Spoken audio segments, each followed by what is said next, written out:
Afternoon, viewers of Heart and Soul TV and radio. I want to welcome you to this edition of The Situation right now, where I was supposed to be hosting two political rivals from different political parties, Zanu PF and the MDC Alliance. In studio at the moment, I only have the leader from the MDC Alliance, the youth leader of the MDC Alliance, Obey.T Sithole, who is in the house, and I am just I'm still waiting for the arrival of the Zanu PF Deputy Politburo Secretary for the Youth, Tendai Chirau, who promised me that he'll be joining us this afternoon, and I hope that he'll be able to make his way.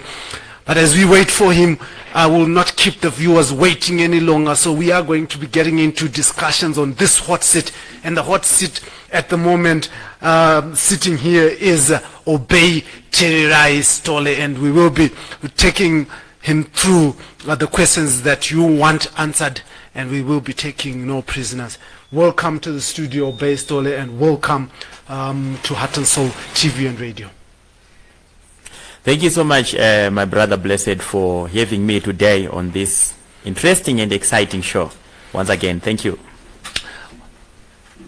So the topic that we are discussing today is the Zimbabwean youths, leaders of tomorrow, or merely political stooges that are held in power or that are brought in to further the interests of those that eventually take political power. What is your take?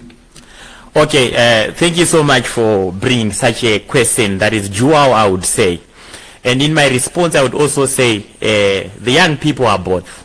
They are both stooges, but not of political leaders. We are stooges of the democratic struggle. We are stooges of the suffering masses of Zimbabwe. But at the same time, we are not only leaders of the future, like many people would want to say. We are leaders of yesterday. We are leaders of today, and of course the future. But when we talk about the future, we might also need to understand that the future is today. So we must not wait for tomorrow to do things that matter. The suffering that we are facing today is happening right now. So our actions to determine a better and brighter future must be done right on the spot. So we are leaders of today because we take responsibilities of challenges and issues that we are facing as a people, as a nation. For example, I would want to tell you, I said we are stooges. Stooges of the democratic struggle. I say so because, welcome, comrade, and thank you for being late. No, we were both late. Now we have a full house in the studio, and I want to welcome you, Comrade Chirau, and thank you very much for making your time to be with us. Right. Okay. I was about to finish what I was saying. I was saying, when it comes to us being political stooges, we are only political stooges, stooges of the democratic struggle. We are not stooges of people, but we are stooges of the struggle. Because what the struggle wants us to do is what we do as a young generation. We are determined to follow the dictates and the demands of the democratic struggle. Like what I said earlier on, as a nation we are suffering from a plethora of challenges. When you talk about education, it's not accessible to everyone. When you talk about jobs, we are all unemployed. I mean, we are all unemployed because even the few who are said to be employed, they are receiving peanuts in return of their work as a reward to their work. So we are confronted with a number of challenges. So when those challenges are real in our lives, we are then asked to fight for a better Zimbabwe. That is how we become stooges of the democratic struggle. But we do this independently and with an insight and a view that Zimbabwe needs to be better. And we are the young people. We cannot look up to the old because they are reaching their expired date very soon. So the future that we need needs to be determined by us who still have probably a reasonable time of survival in future. Thank you. Welcome, Comrade Chirau. Now, the topic that we're confronting today is, are political leaders stooges or leaders of tomorrow? Now, what is your take on that aspect? Thank you, Blessed. It's a very interesting topic indeed, especially considering that today we are commemorating the African Day, the Day of the African Child, which is commemorated on the 16th of June. This is an important question, but I try to answer it using the historical context. I'll start with the youth of the 1970s. The youth of the 1970s, we are talking about the youth who were determined to fight against imperialism, youth who confronted apartheid and fought against it. Then you talk of the contemporary youth, the youth of today. Our role is to make sure that we consolidate what the generation of the 1970s fought for, which is the issue of freedom, the issue of access to land, the issue of access to education, just to mention but a few. But unfortunately, in this journey, in this struggle, we have some that I actually call stooges of the democratic, stooges of the contemporary stooges of modern day stooges that are trying to reverse the very gains that were fought for the liberation struggle. Why am I saying this? Because they're dying in wine with the very people that we fought against during the liberation, that they fought against during the liberation struggle. So this is unfortunate, but our role is as the youth of the 1970s. Today we've got President Mnangagwa, who was the youth of the 1970s. Today is a president. So we are still in the same course. So the youth, the contemporary youth, we are not stooges. We are there. We are part of an organization. We are part of organizations, and we really abide to those principles that those organizations present. For example, Blessed, you work for Alpha Media Holdings, which is the owner of this broadcasting station. You follow the editorial policy of that particular organization. I cannot call you a stooge just because you are following a certain editorial policy that is governing your party, that is governing the stable that you represent. So today's youth is not only an issue that is in the political field, it's an issue that you are looking in the media sector, in the industry, and etc. But what worries me is those people who come from, I don't know from the party that is coming from, because there is no longer any party that is, because he is the president, was recently told by the court that is not the president of that party. And this is a legal issue. That's a debate for okay, us. no. But let us confront the issue of today. Now, the reason why we raise this question is you are the youth political stooges or future leaders. Is that, for instance, I'll give you an eloquent example of Shakespeare Mukhoi, who was a then youth leader of the Vanguard and allegedly leading attacks on certain people within the MDC, and with the promise that he was going to become an MP for KwaZulu. Then he failed. So and he was bitter. Now he has gone to join the same people that he wanted to allegedly ban in the house, and now he's a youth leader to ensure that an extraordinary Congress happens, and these people aren't they using the young people for their own benefit. Okay, thank you so much for bringing that, but I'll come to that later. Right now I would want to correct some facts that are being misrepresented by my fellow comrade here. So he talks about consolidating what was taken by the liberation struggle. But if you look at the contemporary framework, borrowing his word that he was so much talking about, the contemporary context relates to a fact whereby what was fought for the liberation struggle is yet to be enjoyed by the people of Zimbabwe. We are yet to witness the fruition of the liberation struggle, which sometimes we wonder then why then people had to fight for the liberation struggle if the very same thing that they fought against is the very same thing that they are now presiding over. You know, when you go back to the liberation struggle, what motivated people to fight for the liberation struggle was the issue to do with access to land. But what has happened post-independence in Zimbabwe? We had the fast-track land reform in 2000. If you look deeply and do analysis of the the fast-track land reform, you realize that the beneficiary of that particular fast-track land reform was not the ordinary Zimbabwean. It was land for the politicians and not land for the people. This is why right now you find a person in Zanu PF owning multiple farms against an ordinary citizen who does not have even 1 meter of land just to plant a tree. So you realize that what they fought for is not what they are practicing. So as a result of that reality, which is sad indeed, we are then challenged to have a mandate and have a charge to stand up as the young people of Zimbabwe to correct the error of the past. This is why earlier on I alluded to the fact that we are leaders of yesterday, we are leaders of today, and we are leaders of tomorrow. We do that because our past is marred with serious disasters. Our past is marred with serious failures by the government of this country. Zanu PF has been in power since 1980.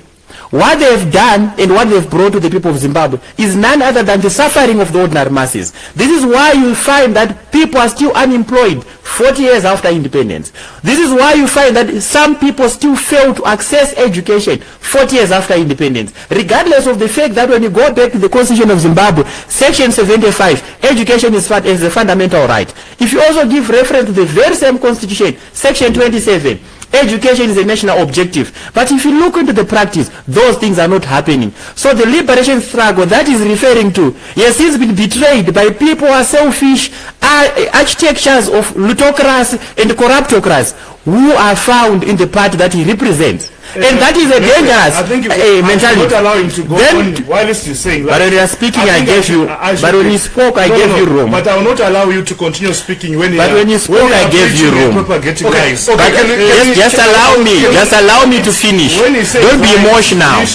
Don't be emotional. Give me time to finish. Give me time to finish, my friend. Give me time to finish, my friend. I was about to respond to what you gave me. Can I have the floor? Thank you very much. Okay, let me set the ground rules. Can I set the ground rules? Yeah, but you do that after I finish because I might miss what you asked me. There is no way that you can go unpunished when you say lies. No, there's no need for punishment. That are not factual, things that are based on lies. Is it not factual that there's corruption in Zanu PF? Corruption is there. Is it not factual? Corruption is in the country. Is it not? So it's a fact. So it's a fact. Corruption is happening. So it's a fact that you comes from. So it's a fact, right? That there's corruption. Corruption is. It's a fact. Yes or no? It's a fact that corruption exists. Yes or no? Corruption. But now the discussion ceases to be a discussion. Can we do this? Can I give you not the points that he? Yes. No, but I want to correct a narrative that. But I gave you time to finish.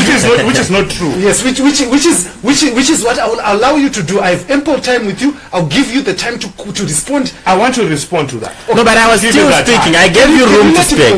Yeah. Then I'll give you the time. Let's just be disciplined, my friend. Let's give each other time. Okay. No, as much as we give each other time, but yeah. Let's give each other time. That you should have. Maybe I might give you a pen so that you take note of things that I'm speaking. Then you respond later. What I'm basically saying, no, I don't. I understand. I understand, Comrade Chirau. The emphasis, the core of the liberation struggle. No, like what I was saying. No, but you yes. Just allow me to finish. I'll give you ample time. Just allow me to finish. Just allow me to finish. I have lots of time for you. Allow him to finish. I want to make something clear.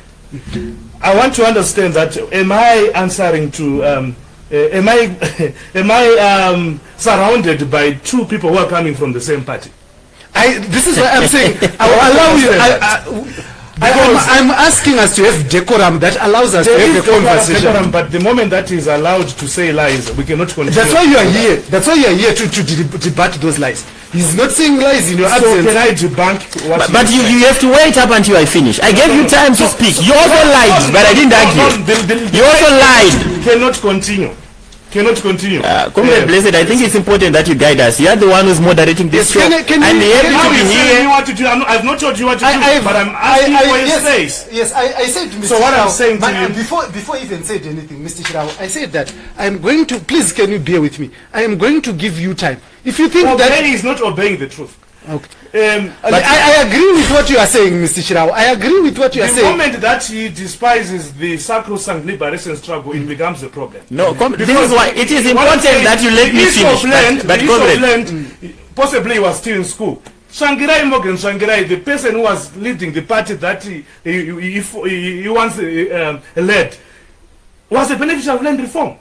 You talk of Westman Ngube, the founders of the opposition, they are beneficiaries of the land reform. So the moment that he says that the land reform was a political and only people who are aligned to Zanu PF benefited land, it's not true. It should be disputed to the letter. And also I want to mention here, There are more than 700,000 families that benefited from the land reform program. And we cannot talk about a party that was benefiting from the same funds. They were getting funds from the white farmers who were claiming that to protect us from the very land. So there is no way that you'd say that the land reform was political. Then the issue of if he's supposed to be truthful, he's supposed to mention the gains that have been made since post-independence. The issue of education, the schools that have been built by the Zanu PF government from 1980. But the party that he comes from represents everything that is retrogressive because they get paid through the CSO. You see, now this becomes a problem. I'm also now having a problem with both of you. I was still speaking, then you allowed him to interject. But now when it comes to me, no. It's an issue that Mr. But look, Comrade Blessed, I think you have concluded the response. Can you then allow him? Yes, because you see, yes, he's allowed you. Let him continue. Can I say this? Yes, can I say this, comrade? Yeah. You know, when we are in this studio, we are convincing you on your part, people who do not support Zanu PF, to be able to come and support Zanu PF. Him on his part also to be able to come and support what he stands for. So if we then all speak at once, then the people who are supposed to listen to you are not even going to listen to anything. So give each other a chance and let us have decorum of respect for each other. Can you please continue? Okay, thank you. Finally, I've been given my floor once again, and I would urge my comrade to be at least not to be too much emotional. Give each other room, then we proceed well. This is a discussion meant to benefit the viewers we have. But well, what I wanted to respond to, again, you had asked me a question that I had not tackled, to do with the recent developments, to do with Shakespeare Mukoyo, who used to be one of ours. It is unfortunate that whenever we are in a political struggle, things happen. And when things happen, most of the things are motivated by the love for money. They are motivated by the love of natural hatred for people who happen to be leaders at that particular time. What you are witnessing in the MDC led by this woman, I don't remember her name, okay, Thokozani.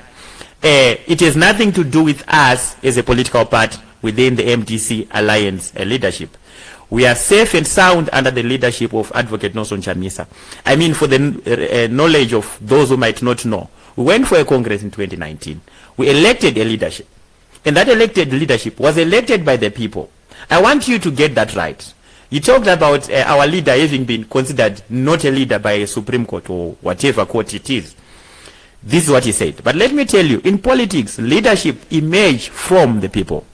Leaders are elected by the people. But unfortunately, we operate in a government that has normalized the abnormal situation. They believe that leadership only emerges in courts. This happened in 2018. Remember, Emerson Mnangagwa was vehemently defeated by Advocate Nelson Chamisa through the voters. He was voted, he was rejected. You know, another lie. But you are a journalist, and objectivity is one of the key issues. But am I going to be allowed to finish? No, the moment that he says an opinion, which is not a fact, it's a clear that. But you are allowed to rebut. That's why you are sitting. This is why you must. Comrade Chirau cannot go on. No, but Comrade Chirau, they live under lies. That's why they don't even follow legal proceedings. Comrade Chirau. That's why he's amplifying lies. Comrade Chirau. The elections of 2018. We won elections. Can you give me the respect? Can I also be allowed to finish? Because this is to be a discussion. And this was confirmed by the legal structures of the country. And this of the party, so you did it in the party. No, of the country. Of the party, so you determine the leadership of the country. But anyway, can I be allowed to finish? Can I be allowed to finish? So we cannot go on with someone who is that. Let's be civilized, comrade Chirau. Be a civilized human being. Aiwa, comrade. But civilization. Give me room to finish. Civilization is based on the truth and facts. Your name is Obey, your name is Tererai. Comrade, be civilized. You want enough to be civilized. Comrade Chirau, what? You get room to defend yourself if you think that I should not allow him to say lies. No, but what is stopping you? He went to school, he's a master's graduate, he knows the truth. The structures of this country, the legal, the judiciary, the floor. Yes. The viewers want to listen to what you're saying. But if you are going to debate about legitimacy or who won the elections, that is not the I think debate. we'll be wasting time. That is not the debate. And if you allow him to continue to say lies, to say lies, to continue parroting what his pseudo leader says, it's a very unfortunate. But anyway, can you continue the discussion? Structures and organs of the region. It's clear and it's precise. That is your position. So the moment that is your position in the legal position. Allow him yes. to So say let me finish. He should obey facts. He should obey. Do you want the discussion or you don't want? I want this discussion. So keep quiet, then I speak, then you come later. But you will not allow you to say the truth. The lies. If you came here with the intention to be disruptive, you can still create room for disruption. The point is that let's have a sober debate. Be mature. Whatever. Be mature. You to be truthful. A friendly advice, my brother. Okay, that's fine. That's fine. But what I want to urge, comrade, can we need this? We really need this. There is no agreement on lies. If he lies, the two of you. The moment he says lies, we don't agree. Okay, the two of you have agreed to disagree. We won't agree. No, let me finish. Can I finish? Okay. I think for the purposes of the viewers who are using their own data to follow this interesting program, don't lie to them. You must not be disruptive. They are using their Let's own proceed. Don't lie to them. No, let me say this. Let me say one thing before I proceed. It is important that you raise your arguments, not your voice. Don't raise your voice, raise your argument. I'm raising the But what I wanted to say, what I was about to conclude by saying, is giving emphasis. I mean, I did not in any way disregard the little things that we have as a nation after the fermented fight in the liberation struggle by those who fought for this country. But the unfortunate thing is that ever since we came from independence, since 1980, every progress that has been taking place in this country under the leadership of Zanu PF has been retrogressive. It has been taking those small gains backwards. I gave you an interesting example. Now he gives so much emphasis on education that so many schools were built, people are going to school. But that is also a lie. But I didn't want to argue with him at that time because I wanted to give him room. It is the responsibility of each and every functional government world over to provide education to its own people. So you cannot emphasize on education because it's a basic responsibility of every government. Let's go beyond the building of schools, but that is basic. I told you earlier on, if you're listening, the Constitution of Zimbabwe gives that right to every Zimbabwean to access education. So that is not an issue that you can that is not an issue which you can overemphasize on. I want also you to take note on things that also matter. When you talk about land reform, you said so many people benefited in land reform. That is also a lie, but I didn't argue with you. It is a lie in the sense that most of the people who took ownership of that land were Zanu PF politicians. And that is a fact. This is why it was chaotic. Young people used stooges to speak of. I mean, you asked the question whether there were stooges. So many stooges were under the guidance of Zanu PF leadership. Around that time were used to go with machetes, axes, and any other weaponry to destroy and vandalize things that were being owned by people who were farming in this country. Not to say we didn't want the land reform. Land reform, for your own record, for the viewers, is irreversible. But all what we cry for as the young people of Zimbabwe is to say, let's do things properly. Let's have a proper land audit to see who owns what, how did he own that, and where is that thing, and how progressive that person is with regards to farming. We cannot allow people to own multiple farms and in return they're unproductive. Remember, we used to be a bread basket of this continent. Now we are a basket case because the people who took over farms are not productive. Let me allow farms were taken by looters. Yes. Farms were taken by people who are corrupt. This is why, even for a fact, let me just finish. For a fact, do you know that Command Agriculture, so many people are taking inputs but they're not using them. Okay. These are the people who are becoming fuel dealers. They sell the fuel. So we cannot have production under such circumstances. Let me finish off. You've made But there's a question that you asked me that I'm here to respond to. I wanted to school this man that he's lying to the nation, but I'm not going to be emotional. I teach him properly. Can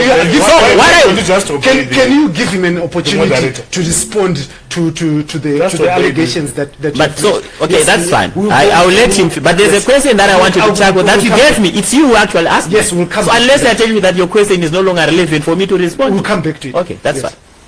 All right, thank you very much. I think what is very fundamental, the issue of land was a national question which was done from the liberation struggle, and it's Zanu PF which brought it forward. And it's clear, it's on record that the opposition was always against the land reform. And normally...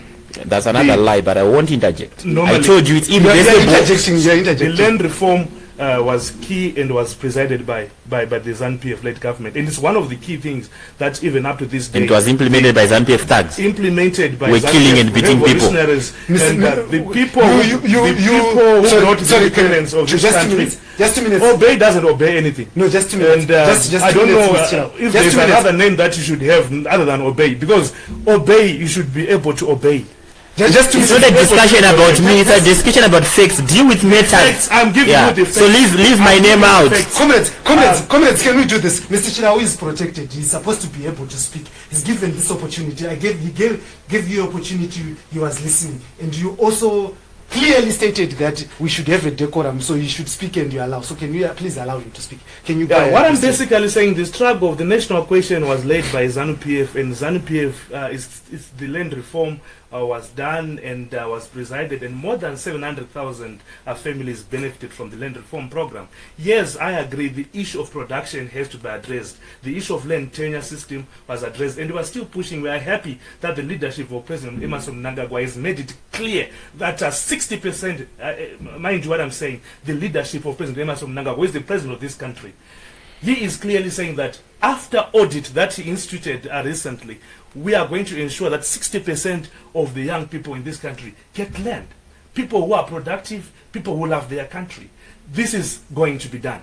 But we have a problem in this country. We have an organization where people, political wannabes, people who want to get into power through hook and crook, who dine and wine with the neo-colonialists, people who were defeated by the generation of 1976, of the 1970s, people who fought for the liberation of this country. These people, they are the people who invite the very sanctions that affect us each and every day here. I acknowledge the other problems that can be there for any other country, but you don't say that when you've got problems within your country to go on top of a mountain to tell everyone to say that can you do this, shaming and condemning your country.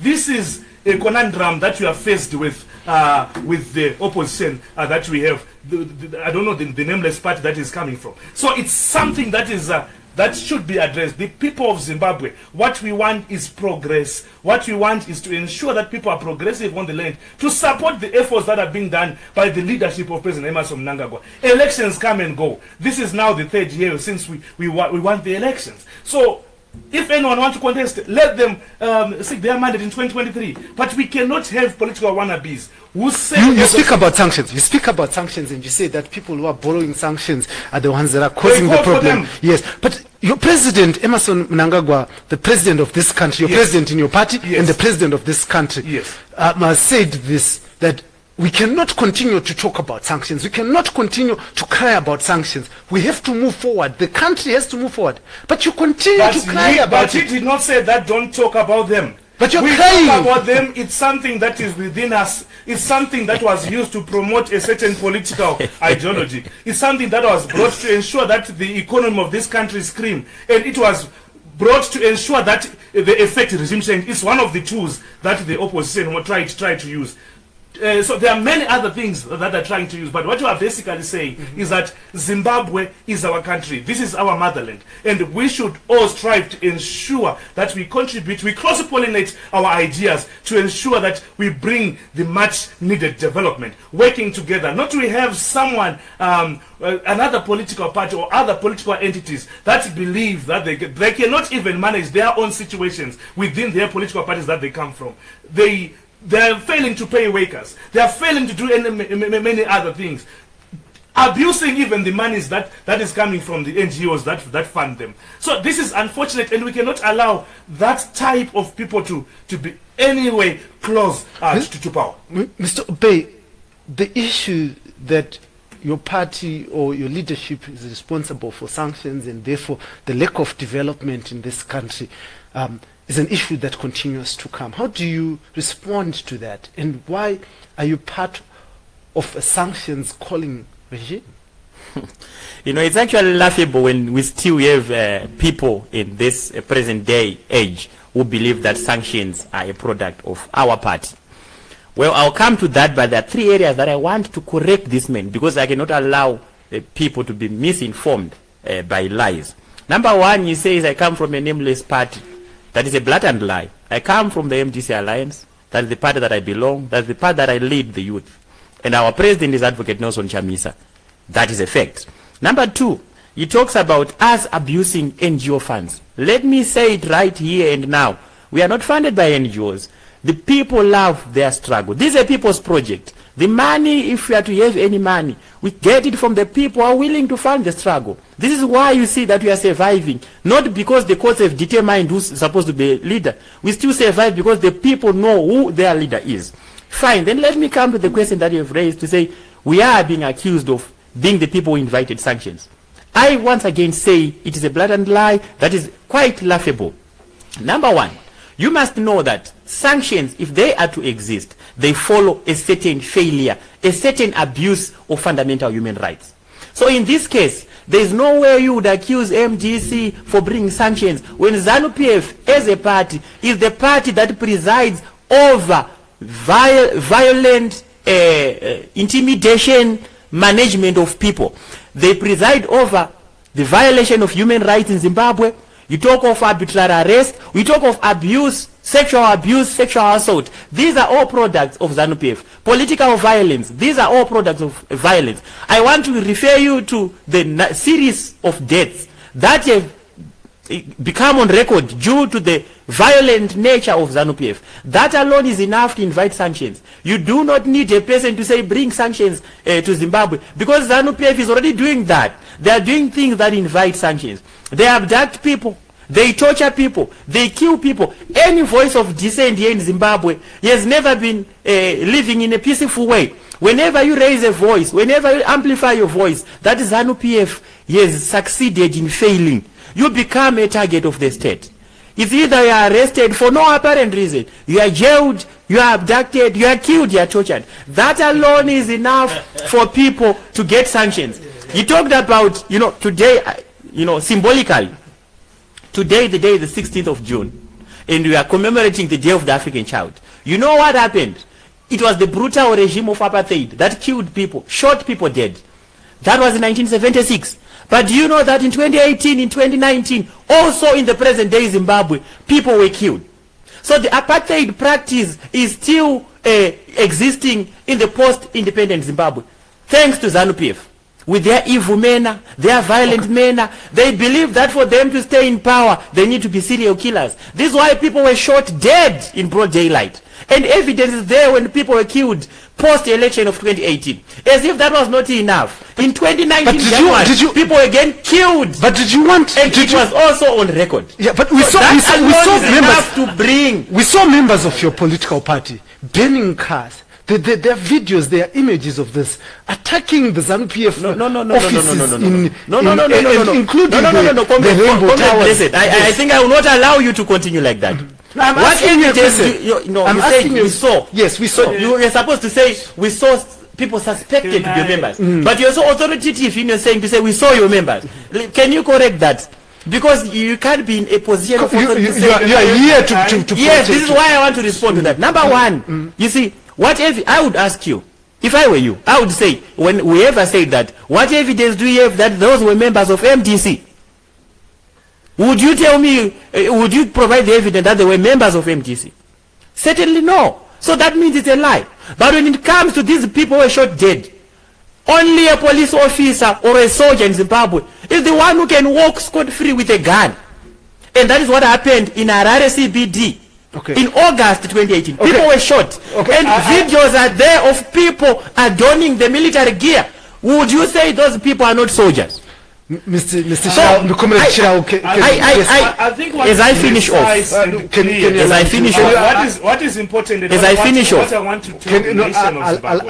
allow Comrade Chirau. So I must not finish off. What I want to you won't finish. Anyway. What I want to say to the nation of Zimbabwe is that the genesis of violence in this country can be traced to the MDC. You look at the comments that the founding president of MDC said, Morgan Tsvangirai, that what you want to say to Zanu PF today, please go peacefully. If you don't go peacefully, we'll remove you violently. And we have seen escaped of the violence that they've done. Even their president, Nelson Chamisa, actually saying to them that these are stupid people who demonstrated against the results of 18 June. But what is also important is that our President Emerson Mnangagwa, the President of the Republic, instituted an investigation on that matter, and there was a commission which was done, meaning that the new dispensation does not allow violation of rights. But the commission said those soldiers should be arrested. They arrested. The investigations are where is Sanyat today? This is an investigation. He was actually rewarded. There was no name. Sanyat was rewarded. After having presided over the killing of people, he was rewarded. The commission does findings. Let me also say, Sanyatwe was rewarded after having gone to the Moslanda Commission to support the killing of people. What happened next? He was rewarded. Zanu PF is a political party that rewards violence. What happened? We are not contestants. We are not baboons. Let's behave like. No, but I want to correct you. Zanu PF is a party that survives violence. He allowed you to speak. What I'm basically saying is that Thokozani Mkupe herself was a victim of the very violence. At a funeral, Obey was not yet in power then. There were youth who were trying to burn Thokozani Mkupe in a hut. There are sentiments that he has said that claim that drive towards violence. But what the MDC does is that they start the violence, but they play the victim card. Their way of doing things, they are violent. They believe in violence. But what we then do as Zanu PF Deputy, we defend ourselves when we're faced with violence. There is no way that when someone comes to beat up you, defend yourself. So basically, what I'm basically saying here is that Obey should be honest. Then I want also to talk about the issue of abductions and etc. We have got theatrics, people who do acting to achieve a certain objective. But we are happy that the law, this is an issue which is before the courts. I cannot talk about it, but I'm happy that investigations are continuously go on. We have an opposition which is naughty and mischievous, and they try to use all the things possible to ensure that they get in power. And they are trying to use all the tricks. But this country and the Zimbabweans, what they want, they are tired of being used by an opposition that lies each and every day, but an opposition that they abduct themselves and they claim that they've been abducted. This is unfortunate and uncalled for. But the authors of violence in this country, the party that he comes from is very violent indeed, even internally. Ask Tendai Chirau if he's going to proclaim today when he left. Talk about Otton Mangoma. Talk about what is happening even today if we disagree with what they say. So this makes the discussion of this topic that we have got people that are violent, but they claim to be victims. But I hear your submission. Yeah. But in your submission, are you then saying that the Moslanda Commission lied, that the people who used excessive force were government? The United Nations rapporteur are invited into Zimbabwe by the government of this country against the violence and torture, who came to this country, actually said the state was perpetrating violence against its own people. Are you saying that the MDC is working with these institutions? Blessed, you are objective, you are a journalist. One of the cardinal points that you are taught at the journalism school is the issue of objectivity. You understand what they said, that the behavior which was done by the protesters also threatened national security. So it was within that whatever could have happened. There is no country that has no issues of concern. In the United States, we are talking of George Floyd. We are talking of another black person who was also attacked. These are issues, but what is important is the commitment that the leadership gave after that. And we are happy that President Emerson Mnangagwa has it been translated to work? This is work in progress, and it cannot be done overnight. It's being done. 2 years. years. each and every day. 2 years, it's overnight. being done. It's something that is being done. It's a process, not an event. And there's no way, no one should push anyone to do that. It's something that is being done day by day. But at the same time, those people who actually destroyed vehicles belonging to individual, bent. This was a well choreographed thing that actually destroyed infrastructure, many other things. But unfortunately, we have got people who claim to be clever, and they're saying that the people who were demonstrating were stupid. Then I want to go back to the issue of 1976 that I was talking about. The generation of 1976, those youth, they were demonstrating against the Bantu Education Act, which had been placed earlier on in 1974, which actually promoted Afrikaans as a language of instruction. So we are seeing a situation of people, an entrenchment of apartheid and colonialism, and we've got young people who are standing against that. And here in Zimbabwe, we have the same generation of people like President Emerson Mnangagwa, just to mention a few, and the other war veterans, who are fighting against colonialism. So this was a fight against, so we cannot compare that, that's not apartheid, or what's transpiring today. There should be no lawlessness in this country. People should learn to respect laws and rules. Rules are set to be abided for. There is no way that you can allow disorder in this country. Instruments of power are there, but the problem that we have with an opposition which thinks that they are sacrosanct, and they try to use all means to break the law, and the law will go with them. They've also accused the ruling party of thinking that it's sacrosanct and should not be challenged. But Obey, I want us to. We spent most of our time arguing. We didn't then have time to actually get into the meat of issues. So I want us in closing to be able to debunk this issue. Do you think we have, in both political parties or across all political parties, the youth with the strong conviction and understanding of issues the same that we have had in the past, who we celebrate today, who could stand on principle and say this is wrong, regardless of the fact that at that particular time, those who had the power and were ruling believed it to be right? Okay. Yeah, you see, it is an open secret that the conviction is there. It's still there within the young generation. Basically, the people that I represent. I wouldn't want to speak more about others because I know others are specifically stooges of their elders. But when it comes to the people that I lead, the conviction is there. This is why you realize that post-independent Zimbabwe, as a party and as a young generation, we are still fighting against the same forms of oppression and suppression, regardless of the fact that these people have a state apparatus that is armed against us ordinary citizens. We are only armed by our voices and armed by our feet to walk march in discipline, in protest against the failures of the state. So the conviction is there. I would say it's even more existing now and more relevant now, because the oppression that we are now facing has become a bit different. It's now an oppression of the blacks by a black.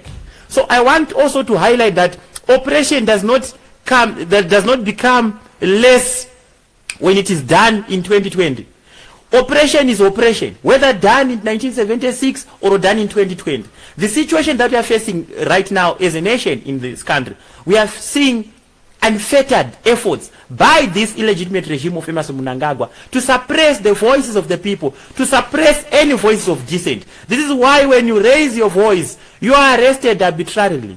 You are shot. People have been killed. This is because we have a government that does not respect the fundamental human rights. But when the ordinary citizen stand up and decide to say enough is enough, the response is more violent from the state and its apparatus. But albeit all those realities, the young people have remained determined to bring a new Zimbabwe, a brighter future for the generation of our children that are going to come. We do not want to betray the struggle. I know you might want us to, so many people have asked, why also not doing the violent mechanism in response to that?